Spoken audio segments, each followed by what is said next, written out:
Think about Abraham Lincoln for a moment. You're probably picturing the tall, somber figure in the stovepipe hat. The great emancipator. The president who saved the Union. The man on the penny and the $5 bill. Serious, dignified, presidential.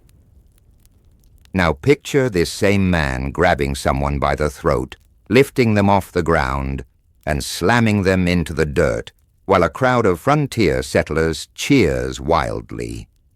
Because before Abraham Lincoln was president, before he was a lawyer, before he was anything we remember him for, he was a fighter. Not metaphorically, literally. Abraham Lincoln was one of the most feared wrestlers in Illinois. He fought roughly 300 matches. He lost once. He earned a reputation so fierce that people traveled from neighboring towns just to watch him fight.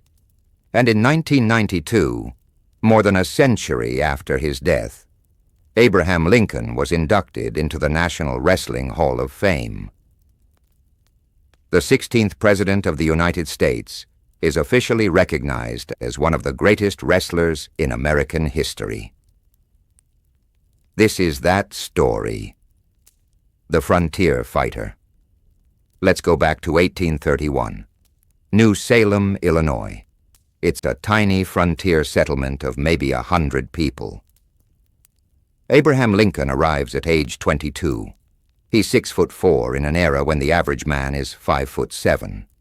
He's rail thin, all arms and legs. He looks awkward, but he's strong, incredibly strong. Years of splitting rails and manual labor have given him a wiry, powerful build. And he's got reach. Those long arms are an enormous advantage in wrestling. New Salem is rough. It's the frontier. There are no police, no courts worth mentioning. Disputes are settled physically. Reputation matters. And the quickest way to earn respect is to prove you can fight. Lincoln starts working at a general store owned by a man named Denton Offutt. And Offutt, who's clearly great at marketing, starts bragging. He tells everyone that his new employee can out-wrestle anyone into the county. That Lincoln is unbeatable. The locals laugh. This gangly newcomer? This awkward kid? No way. So they arrange a match. The challenge. The opponent is Jack Armstrong. He's the leader of a group called the Clary's Grove Boys, basically the local tough guys. Armstrong is strong, experienced, and undefeated. He's the champion, the man everyone respects and fears. The match is set up behind Offutt's store. The entire town shows up. This isn't just these entertainment. It's a test. The newcomer versus the local champion, Armstrong's reputation versus Lincoln's reach. The rules are simple. Frontier wrestling, also called rough and tumble or catch as catch can. Not the refined Olympic-style wrestling we know today. This is brutal close quarters combat. You can grab anywhere. Throw your opponent however you want. The match ends when someone gives up or can't continue. It's basically a fight. The match begins, and immediately Lincoln's advantages become clear. His height, his reach, his strength. Armstrong can't get close without Lincoln grabbing him. Can't throw him because Lincoln's too tall. Can't overpower him because Lincoln's stronger than he looks. They grapple, struggle. It goes on. Minutes pass. Neither can gain advantage. And then Armstrong does something desperate, something against the rules. He tries to foul Lincoln. Some accounts say he attempted to trip him illegally. Others say he went for a cheap shot. Lincoln responds instantly. He grabs Armstrong by the throat, lifts him off the ground, actually lifts him, and throws him down. Hard. The crowd goes silent. Armstrong is defeated, humiliated, on the ground, and the Clary's Grove boys are moving forward. They're going to jump Lincoln, all of them. This is about to become a brawl. But Armstrong stops them. He stands up, dusts himself off, and does something remarkable. He shakes Lincoln's hand, admits defeat, declares Lincoln the better fighter. And just like that, Lincoln has respect. Armstrong becomes his friend. The Clary's Grove boys become his allies.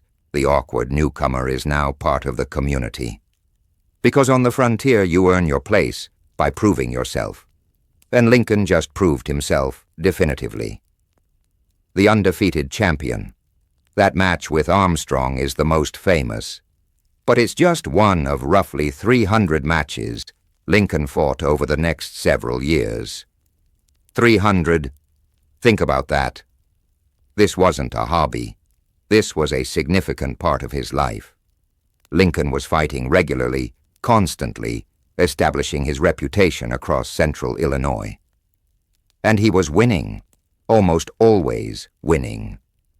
Different accounts vary, but the consensus is that Lincoln lost only once, possibly to a man named Lorenzo Dow Thompson, though even that's disputed.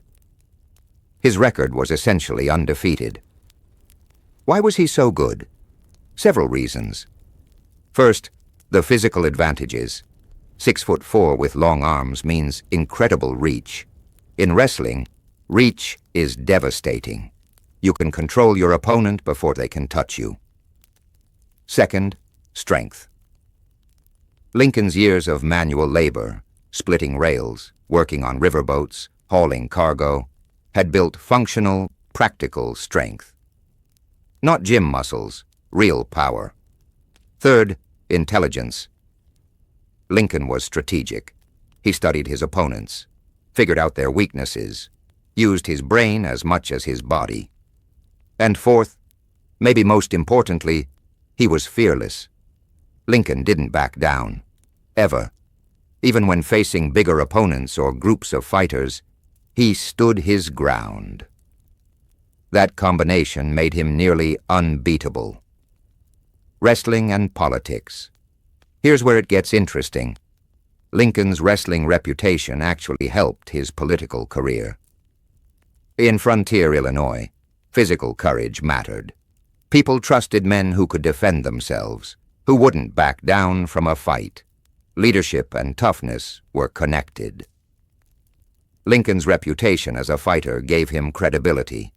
When he ran for office, people knew him as someone who could handle himself, who had backbone, who'd proven himself in the most direct way possible.